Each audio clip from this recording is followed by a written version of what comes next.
Bismillahirrahmanirrahim, alhamdulillah, salatu wassalamu ala rasulillah wa ala alihi wa sahbihi wa man wala. Assalamu alaikum wa rahmatullah. Dieu dit dans le Saint-Coran, dans la sourate 9, At-Tawbah, à propos des hypocrites, na'natullahi alayhim, c'est-à-dire des gens qui se sont convertis à l'islam, non pas pour se soumettre à Dieu et faire le bien, mais pour combattre l'islam en faisant du mal aux musulmans. C'est ce qu'on appelle les hypocrites. D'ailleurs, il y a une sourate qui a été révélée qui s'appelle la sourate les hypocrites, al-munafiqun.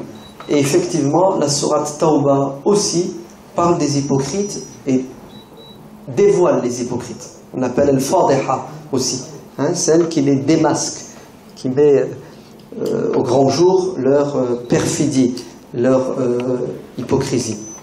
Donc Dieu dit dans la sourate At-Tawbah, à propos d'un groupe d'hypocrites, ils étaient au nombre de 12, qui ont essayé d'assassiner le prophète sallallahu alayhi wa sallam lors de l'expédition de Tabouk. En l'année 10 de l'Hégire, le prophète sallallahu alayhi wa sallam a dû lever une armée, l'année 9, pour aller où? Pour aller à Tabouk. Tabouk, c'est au sud de la Jordanie actuelle. Pour faire face à qui? Faire face aux Byzantins. Les Byzantins qui ont déclaré la guerre à l'État musulman. Donc le prophète sallallahu alayhi wa sallam part avec une armée de plusieurs dizaines de milliers de musulmans. Et quand il arrive à Tabouk, les Byzantins ne sont pas venus. Donc la bataille n'a pas eu lieu. Il rebrousse chemin. Et sur le chemin du retour, il y avait dans l'armée une 5e colonne, des traîtres, des hypocrites. Ils sont musulmans en apparence, ils font la prière, ils jeûnent, mais ils sont mal intentionnés. C'est vraiment le ver dans la pomme. Et Dieu nous dit dans le Coran, Humul adow, fahdharhum. Ce sont eux vos ennemis, ce sont eux les plus dangereux. L'ennemi extérieur, il est visible, mais l'ennemi intérieur, on a beaucoup plus de difficultés à le détecter. Ainsi, Dieu nous dit, faites attention à ces gens-là. Ils sont parmi vous et ils font du sabotage. Et le prophète a connu le problème des hypocrites à Médine, pas à la Mecque. À la Mecque, il n'y avait pas d'hypocrites. À la Mecque, c'était du face-à-face avec les polythéistes. Qu'est-ce qui va se passer? Alors que le prophète, alayhi salatu wassalam, sur sa monture, est en haut d'une colline, ils viennent pour le bousculer et le faire culbuter. Alhamdulillah, il y avait 2 personnes qui accompagnaient le prophète, Ammar ibn Yasir et Hudayfa ibn al-Yaman. Le prophète a été sauvé. Et le prophète dit à Hudayfa, est-ce que tu les as reconnus? Il lui dit, non prophète, ils sont masqués. Ils ont mis un litham. Les Arabes se voilent le visage. Un niqab. Ils se sont sauvés et ils ont rejoint l'armée pour se fondre parmi les milliers de soldats pour qu'on ne les retrouve pas. Le prophète alayhi salatu wassalam va recevoir la révélation et l'ange Gabriel va lui donner le nom de ces 12 traîtres, vendus, hypocrites. Le prophète va remettre cette liste noire à Hudayfa ibn al-Yaman, le secrétaire du prophète sallallahu alayhi wa sallam, et il lui dira, Ya Hudayfa, tu gardes ça en secret, tu le dis à personne, et tu surveilles ces gens-là. Il ne faut surtout pas qu'ils accèdent à des postes de responsabilité dans l'État. Il ne faut pas qu'ils deviennent imams, il ne faut pas qu'ils deviennent ministres de la défense, parce que ce sont des traîtres, des vendus. Hudayfa ibn al-Yaman radiyallahu anhu dit dans un hadith rapporté par l'imam al-Bukhari,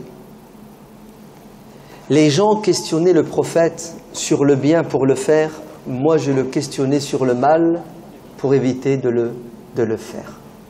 Vous avez compris la philosophie de Hudayfa? il vaut mieux connaître le mal dans un premier temps pour ne pas tomber dedans, connaître les pièges du diable pour les éviter, que de courir après le bien pour le faire. Il vaut mieux prévenir que guérir. Le prophète alayhi salatu wassalam dit dans le hadith rapporté par Al-Bukhari, lorsque je vous dis de faire le bien, faites-le si vous pouvez, mastata'tum, autant que vous pouvez. Par contre, lorsque je vous interdis de faire quelque chose, vous devez quoi? Vous devez vous abstenir. Allez, il ne faut pas discuter avec le mal, il ne faut pas le faire. Le bien, en fonction de tes capacités, en fonction de tes moyens. Hudayfa ibn al-Yaman va dire au prophète, alayhi salatu wassalam, au messager de Dieu, puisque tu les connais maintenant, on a leur nom. Mais il suffit de les arrêter, de les juger, de les condamner. Vous savez que le prophète, alayhi salatu wassalam, était un messager, mais c'était aussi un chef d'État. D'ailleurs, il était chef de son armée. Et en face de lui, des infiltrés, des traîtres, qui ont voulu porter atteinte à son intégrité physique, qui ont essayé de le tuer. Vous savez ce que c'est, essayer de tuer le président de la République? Les lois de l'époque permettaient que ces gens-là soient arrêtés et exécutés. Pas religieusement, puisqu'ils sont libres de ne pas croire, mais politiquement, puisqu'ils n'ont pas respecté la loi et ils ont attenté à la vie du prophète, alayhi salatu wassalam. Ainsi, Hudayfa dit, ya Rasulallah, ces gens-là méritent la peine de mort, le peloton d'exécution. Est-ce que le prophète va suivre l'avis de Hudayfa? Non. Il lui dit non, ya Hudayfa. Pourquoi est-ce que le messager de Dieu refuse d'appliquer sur eux la sentence? Vous savez pourquoi? Pas parce qu'il a peur d'eux, pas parce qu'il ne mérite pas le jugement. Écoutez la réponse du prophète. Non, car je crains que les gens disent Mohammed tue ses compagnons, Mohammed tue des musulmans. Ces hypocrites sont musulmans, oui ou non? Nous n'avons pas les moyens de sonder les cœurs des gens. On ne sait pas ce qu'il y a dans le cœur de quelqu'un. On juge les gens en fonction de ce qu'ils disent et de ce qu'ils font. C'est bon? En fonction de ce qu'ils disent et de ce qu'ils font. Le cœur, c'est l'affaire de Dieu. Ainsi, si jamais ces gens-là avaient été arrêtés, jugés, exécutés, les ennemis de l'islam, les ennemis de l'extérieur, ou même de l'intérieur, qu'est-ce qu'ils auraient fait à votre avis? Ils auraient surfé sur la vague suivante. Regardez, ne vous convertissez surtout pas à l'islam, car vous n'êtes pas à l'abri de cet homme qui est un dictateur sanguinaire. Puisque même ses élèves, ses adeptes, ceux qui le suivent, il les tue. Ainsi, la propagande aurait fait du tort à quoi? À l'image du messager de Dieu et de son message. Ainsi, le prophète sallallahu alayhi wa sallam était soucieux de quoi? De ce que les médias disent. Vous avez compris? Soucieux de la récupération qui peut être faite par les ennemis de l'islam. C'est pour cela, une autre fois le prophète alayhi salatu wassalam va dire à son épouse Aïcha, en l'année 8 de l'Hégire, lors de la conquête de la Mecque, Ya Aïcha, il parle à sa femme, vous êtes prêts? Il nous parle à nous et à tous les musulmans jusqu'à la fin des temps, qui doivent agir en tenant compte des conséquences de leur action. Ya Aïcha, c'est parce que ton peuple, les Mécois, les Qurayshites, ton peuple, mon peuple, viennent à peine de se convertir. Leur conversion est récente, elle date de quelques jours. Que je ne touche pas à la Kaaba, que je ne la rase pas, je ne la détruis pas, pour la reconstruire conformément aux plans initiaux du prophète Ibrahim alayhi salatu wassalam. Car la Kaaba, comme elle est construite aujourd'hui, est plus petite. Mais oui, c'est un carré plus ou moins. Ibrahim, quand il l'a construite, c'est un rectangle. Le Hijr Ismaïl fait partie de la Kaaba. Mais les Arabes, quand la Kaaba a été brûlée, détruite, ils l'ont reconstruite, ils n'avaient pas assez de matériaux licites, acheter de l'argent licite. Et ils s'étaient jurés et engagés de ne construire la maison de Dieu qu'avec des matériaux halal, licites. Donc ils ont dû réduire la surface.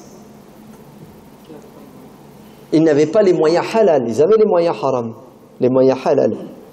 Alors le prophète dit à sa femme, Ya Aïcha, qu'est-ce qui m'empêche de la détruire, la Kaaba, et de la reconstruire conformément au plan d'Ibrahim alayhi salam? Vous savez c'est quoi? C'est la peur de la réaction des gens qui vont mal prendre, qui vont mal interpréter, qui ne vont pas comprendre, parce qu'ils sont attachés à la pierre, ils viennent de se convertir. Le prophète a peur de les choquer. Vous avez compris? Et s'il les choque, qu'est-ce qu'il va faire? Il va les repousser, il va les éloigner. Vous avez vu comment le prophète a le souci de rapprocher les gens et non pas de les éloigner. A le souci de tenir compte de quoi? Des personnes qu'il a en face de lui. Ils n'ont pas tous le même niveau de foi. Si détruire la Kaaba va déstabiliser une personne, on laisse la Kaaba dans l'état, parce que sauver une personne, ça a plus d'importance que la Kaaba. Vous avez entendu?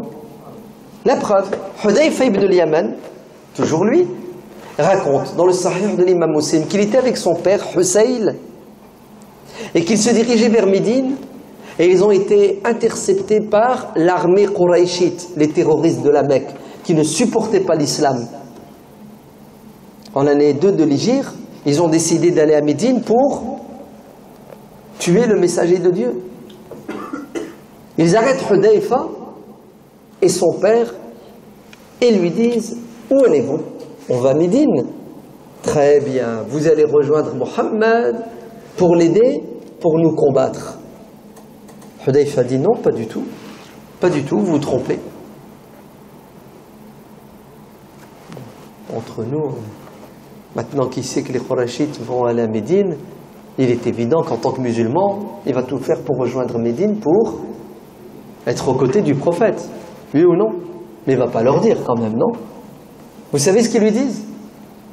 Si tu veux qu'on te libère, promets que tu n'iras pas soutenir les islamistes intégristes fondamentalistes. Et Hudayfa donne sa parole. Son père donne sa parole. Vous n'avez rien à craindre, on ne vous combattra pas. Ils les ont libérés. Il est allé à Médine, Hudayfa, et son père. Il a fait un compte-rendu au prophète.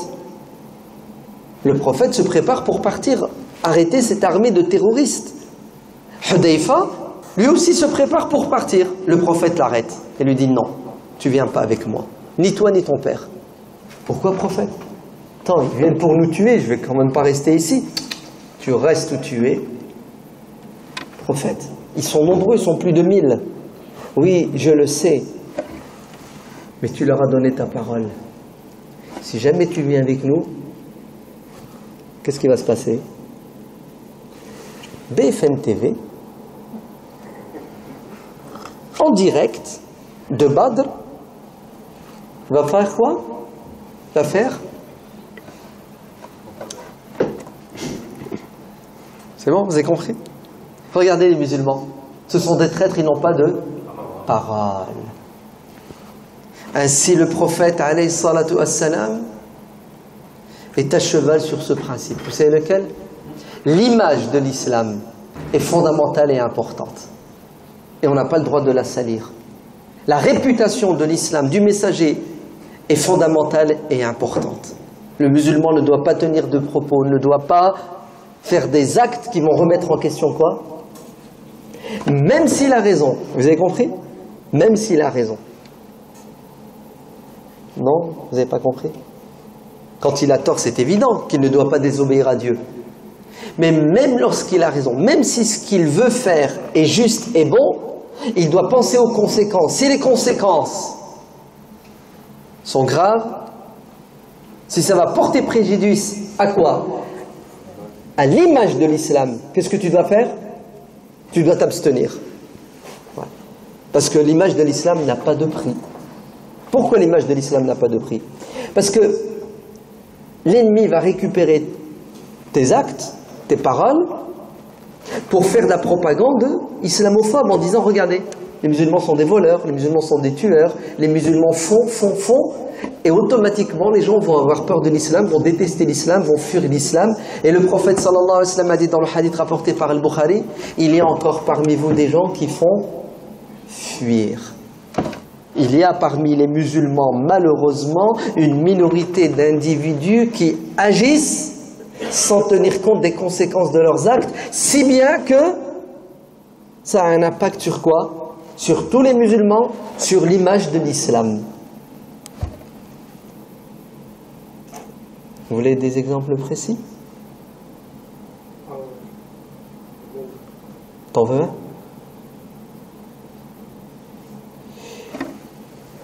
Si ta barbe qui fait 80 cm aujourd'hui est assimilée au terrorisme, islamisme, Daesh, ouais, et que les gens de ton quartier, quand ils te voient, ils changent de trottoir, ils flippent. Ben c'est tout simple, rase ta barbe. Mais oui, puisqu'elle a un impact négatif sur les autres. Oh là là, ça va pas plaire, ça. Agib. Pourquoi? La barbe, c'est une obligation? Ah, pour certains savants, oui. C'est même plus qu'une obligation, c'est un pilier de l'islam. Ensuite, certains musulmans, t'es fou, t'as pas de barbe, ils te disent même pas salam alaikum. Ah oui, ou ils te disent salam alaikum d'une manière différente. Ouais. Non. La barbe reste une sunna recommandée. On est d'accord? Très bien. Si cette sunna va avoir un impact négatif, ben je la mets de côté parce que l'image de l'islam, c'est beaucoup plus important. C'est aussi simple que ça, c'est un calcul. Vous avez compris? Il faut savoir faire des pas en arrière pour préserver l'essentiel. C'est du bon sens. Mais il ne faut jamais remettre en question et abandonner ce qui est fondamental et obligatoire. Ah oui, sinon tu n'es plus musulman. Vous me suivez? Vous faites la différence? Est-ce que vous avez déjà entendu parler d'un compagnon qui s'appelle Khubayb ibn Adi? Non? Ça te dit quelque chose? Tu l'as croisé la semaine dernière? Non? Non, mais dans un livre. Ouais. Il y a un très bon bouquin qui s'appelle La vie des compagnons. Il faut que ça soit votre livre de chevet. Hein, vous le mettez, puis tous les soirs vous lisez une page, 2 pages. La vie des compagnons. C'est très bien. Parce que les compagnons sont magnifiques, c'est des stars. On doit les prendre comme exemple et modèle. Khubayb ibn Adi radiyallahu anhu a été fait prisonnier. Et il a été livré, vous savez à qui? Aux terroristes de la Mecque, qui étaient contents quand ils l'ont eu entre les mains parce que Khubayb a fait des dégâts dans le camp des Mécois lors de la bataille de Badr. Ainsi, ils ont dit super, on l'a, on va se venger. Et effectivement, ils vont le condamner à mort. Et pour la première fois, les Arabes vont exécuter quelqu'un en le crucifiant. C'était pas dans leur coutume de crucifier les gens. Mais ils ont tellement de la haine envers Khubayb ibn Adi qu'ils ont décidé d'en faire un exemple et un modèle. Mais avant d'exécuter, il est fait prisonnier et il est attaché dans la demeure de quelqu'un. Ils n'avaient pas de prison publique. Et un jour, alors que Khubayb était dans la pièce, attaché, il demande à la propriétaire de la maison un couteau pour tailler sa barbe. Et la femme lui donne. Et par inadvertance, par oubli, l'enfant de cette femme va rentrer dans la pièce où se trouve Khubayb ibn Adi et va aller vers lui, et Khubayb va le prendre. Et puisque Khubayb était un bon musulman, plein de miséricorde, ben il s'amuse avec cet enfant, il lui fait des câlins. La mère cherche son enfant, elle ouvre la pièce et qu'est-ce qu'elle voit? Elle voit son cœur entre les mains d'un islamiste intégriste qui a un couteau. Et là, elle change de couleur.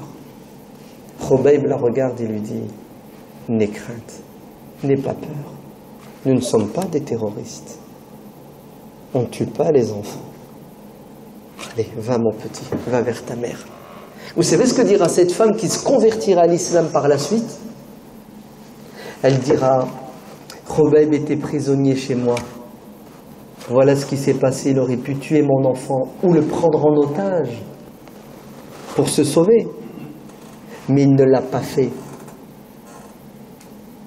Et d'ailleurs, parfois j'entrais dans la pièce pour lui donner à manger et je trouvais à ses côtés des raisins immenses qui n'existent pas à la Mecque.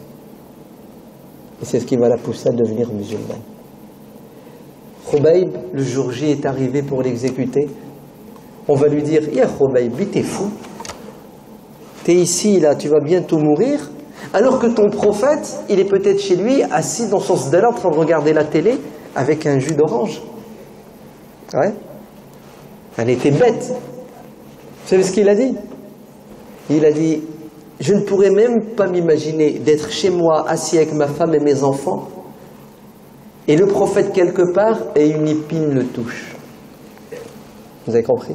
C'est-à-dire, je me sacrifie pour le prophète avec sourire et plaisir. Et il leur a dit, s'il vous plaît, je vous demande juste une chose avant de m'exécuter. Laissez-moi faire 2 rak'at. Il leur a dit, vas-y, si ça tient qu'à ça.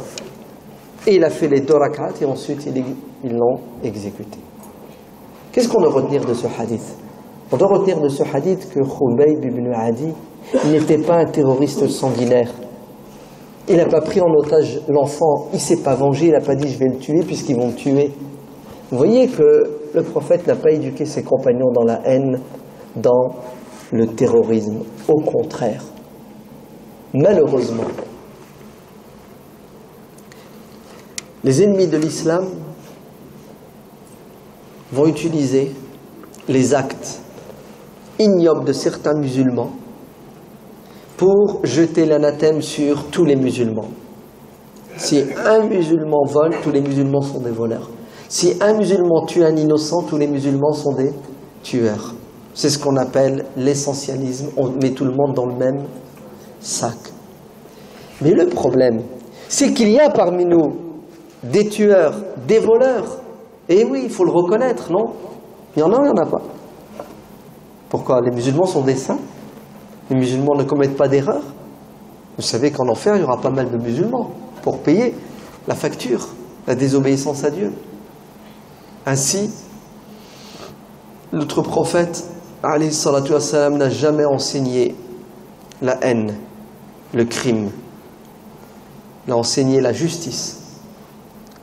Le problème, c'est qu'il y a dans notre communauté des gens qui n'ont pas compris le message de l'islam.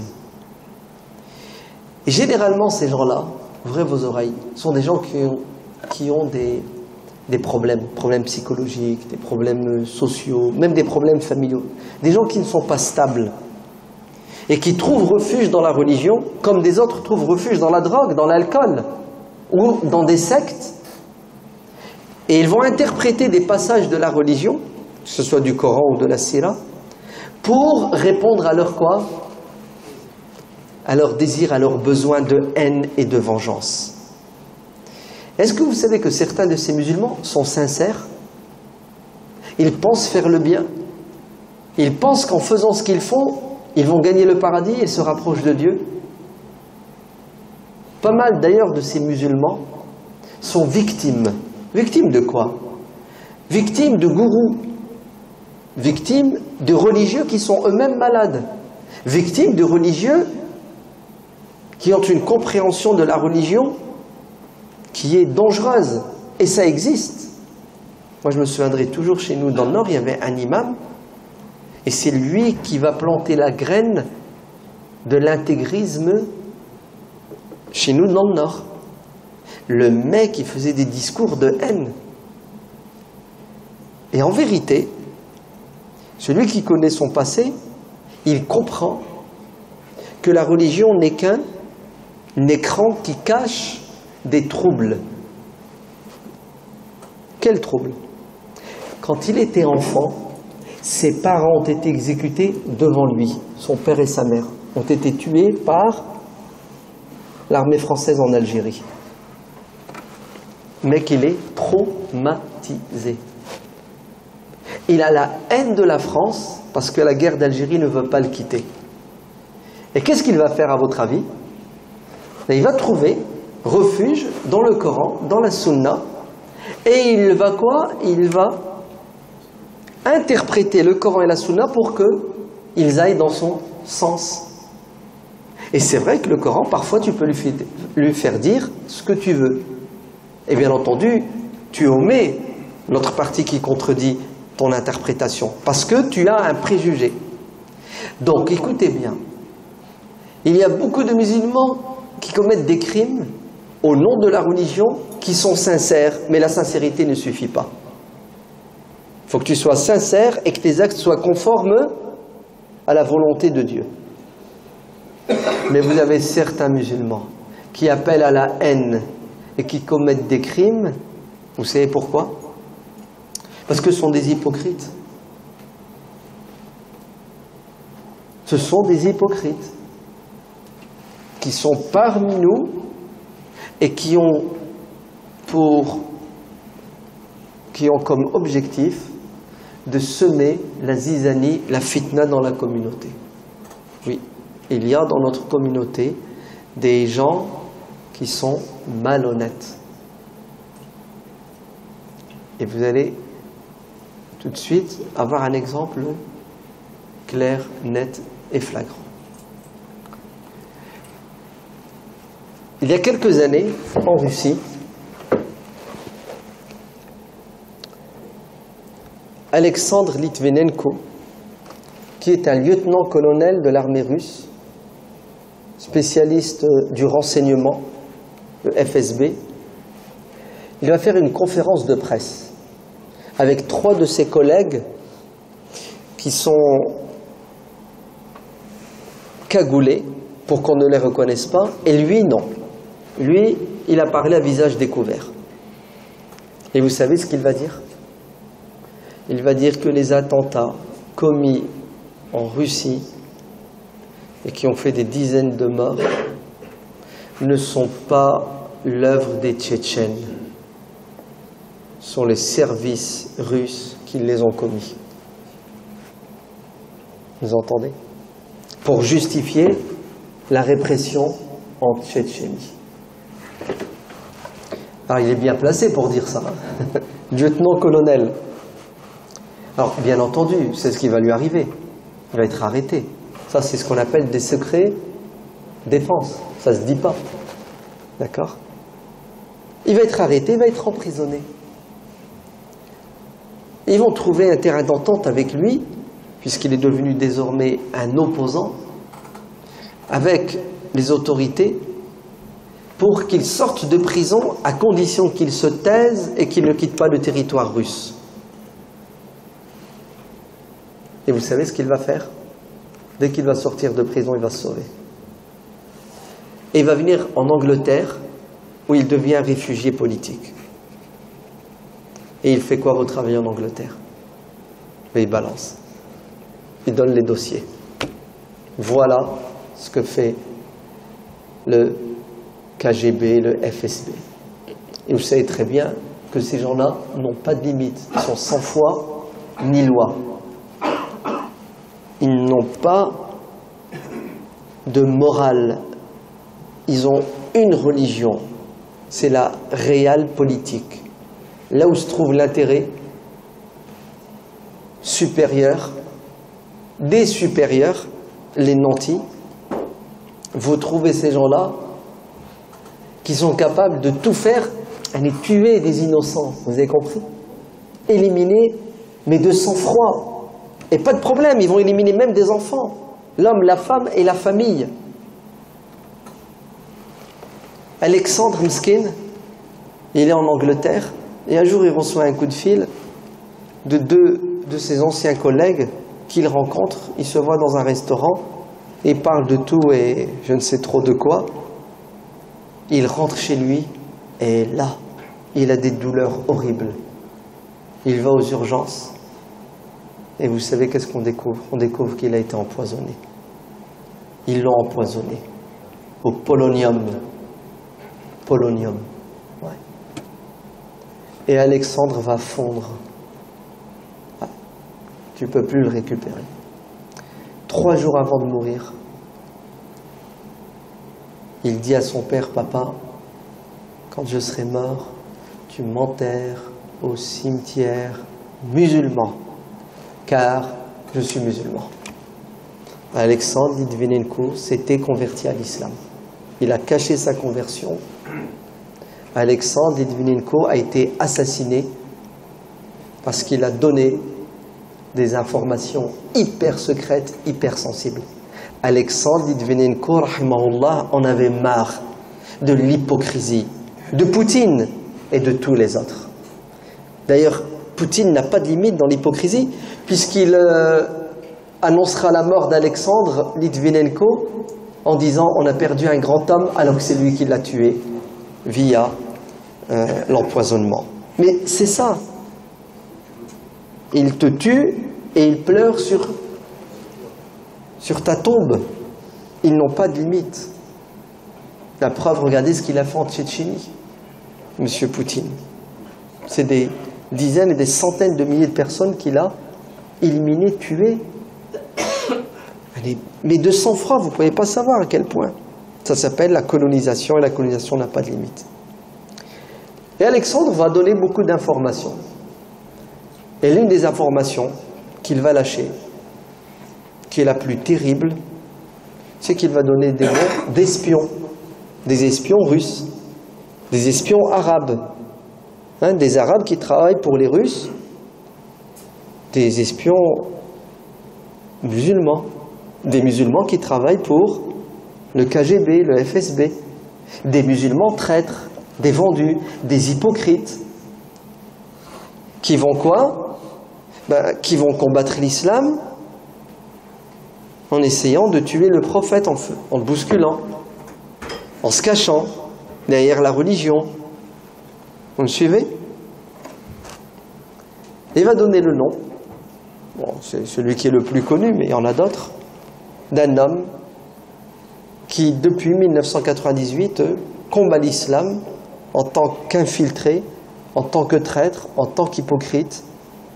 Et son combat de l'islam, il est terrible, puisqu'encore aujourd'hui, on paie la facture, nous tous. Et c'est des centaines, peut-être même maintenant, on est à quelques millions de personnes qui sont mortes à cause de cette stratégie satanique de certaines puissances, dont la Russie et les États-Unis, qui vont recruter des gens, qui sont recrutables d'ailleurs, qui vont travailler avec eux pour déstabiliser la communauté musulmane, mais surtout, et ça c'est leur arme forte, la propagande. Comment salir l'image de l'islam et des musulmans. Cet homme travaille pour la Russie, qui a été recruté en 1998, qui a été formé pendant 6 mois en Russie et envoyé en Afghanistan, s'appelle Ayman al-Zawahiri. Ayman al-Zawahiri, l'actuel chef de Al-Qaïda. L'habit ne fait pas l'imam. On est en train de parler d'islam.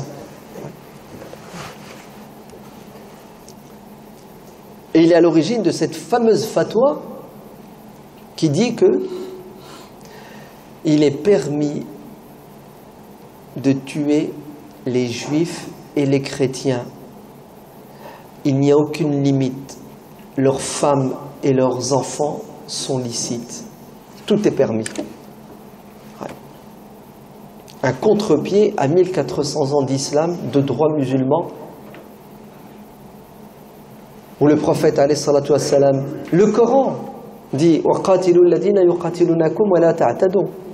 Combattez uniquement ceux qui vous combattent et ne dépassez pas les limites quand vous faites la guerre, en tuant des innocents, en vous attaquant à ceux qui ne vous font pas la guerre, les femmes, les enfants, les vieux, les religieux, les pacifistes. » Mais non. Ces gens-là sont des gens qui travaillent pour le diable.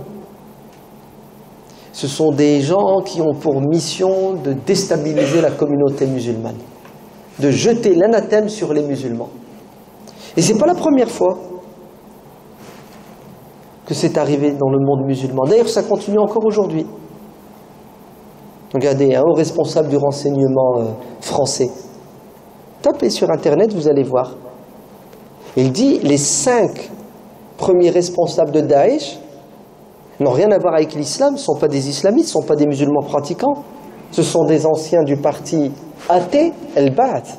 ouais, qui étaient dans les prisons et qui ont été formés et qu'on a lâchés dans la nature pour accomplir une mission. Et qui c'est qui tombe dans le piège? Ce sont des jeunes, ouais, par exemple de nos banlieues, désœuvrés pour certains, qui passent leur temps sur le net, qui sont peut-être sincères pour la plupart, mais qui n'ont pas de cerveau et qui ne savent pas faire la distinction entre le vrai et le faux, et qui tombent dans le piège. Et regardez le résultat. Regardez le résultat. Ils sont manipulés, ils sont utilisés, et au final, qui c'est qui est gagnant? Mais ce n'est pas le musulman, ce n'est pas les petites gens. Les gagnants, ce sont les puissants qui exploitent les richesses de tous ces pays-là. Et d'ailleurs, vous voyez très bien en ce moment ce qui se passe avec le Qatar. Ouais. Moi, je me souviendrai toujours d'un musulman qui m'a raconté, parce qu'il était parti en Afghanistan dans les années 80 pour aider le peuple afghan, comme nous Français dans les années 30, on est parti en Espagne pour aider les Espagnols contre Franco. Vous vous souvenez, dans les années 30, beaucoup de Français sont partis en Espagne se battre contre la dictature, parce que la France est un pays qui porte des valeurs humanistes et universelles. Vous savez ce que m'a dit ce frère? Il m'a dit, j'étais en Afghanistan, on combattait les Russes, et quand les Russes sont partis, je suis rentré chez moi en Algérie. C'est un Algérien. J'ai été arrêté, j'ai été mis en prison. Et c'est ce qui est arrivé à la plupart de ceux qui sont partis en Afghanistan. Quand ils sont rentrés chez eux, ils ont tous été arrêtés, mis en prison, torturés pour la plupart d'entre eux. Et d'ailleurs, quand ils sortiront de prison, ils auront tellement de haine parce qu'ils ont subi de la hogra, qu'ils vont repartir en Afghanistan et qu'ils vont rejoindre Al-Qaïda. Al-Qaïda qui est un ramassis de gens qui ont de la haine envers quoi? Envers les despotes de leur pays et envers l'Occident qui est complice avec ces régimes dictatoriaux. Donc ils vont tomber dans quoi? Ils vont tomber dans l'extrémisme et être manipulés, bien qu'eux-mêmes, pour certains d'entre eux, sont convaincus qu'il faut tirer sur tout ce qui bouge. Vous savez ce que m'a dit ce frère? C'est son témoignage. Il m'a dit, en prison, j'ai été, ouvrez bien vos oreilles, interrogé, vous savez par qui? Non, pas par les Russes. Par un Algérien avec qui il était en Afghanistan. Avec qui il était en Afghanistan, il y avait une beubare comme ça, il faisait des prières matin, midi et soir, il faisait le ramadan, et en fait c'était un agent. Et celui qui connaît un peu l'histoire de ce qui s'est passé en Afghanistan le sait très bien. Au début, le peuple afghan s'est levé contre l'invasion russe. Il a été rejoint par des musulmans du monde entier qui ont donné leur vie. Vous entendez, ils ont donné leur vie. Il faut le faire quand même, pour défendre un peuple qui souffre. Et plus on se rapprochait de la victoire, plus les services infiltraient les mouvements en Afghanistan pour ensuite les utiliser à ce que vous savez. Donc Allah yabarak fikoum, ne soyez pas naïfs. Wallahi, notre religion n'est pas la religion de la haine. Wallahi, notre religion, c'est pas la religion du sang. Un jour, il y a un homme qui est venu voir le prophète, alayhi salatu wassalam, et lui a dit, Ya Rasulallah, c'est recommandé d'égorger un mouton le jour de l'Aïd? Il lui a dit oui, c'est la sunna du prophète Ibrahim. Vous savez qu'est-ce qu'a dit cet homme? Il dit, prophète, j'arrive pas, je peux pas prendre un mouton et l'égorger. Le sang, c'est... j'ai pitié, j'y arrive pas. Qu'est-ce que le prophète lui a dit? Alayhi salatu wassalam. Tu sais pas? C'est ce qu'il lui a dit. Il lui a dit, Dieu te fera miséricordieux, il aura pitié de toi comme toi tu as pitié du mouton. Vous avez compris? Dieu aura pitié de toi comme toi tu as pitié de lui. Le prophète ne lui a pas dit, t'es pas un rajl, t'es pas un homme, t'as peur du sang d'un mouton, du sang d'une poule. Non. Notre religion, c'est pas la religion du sang.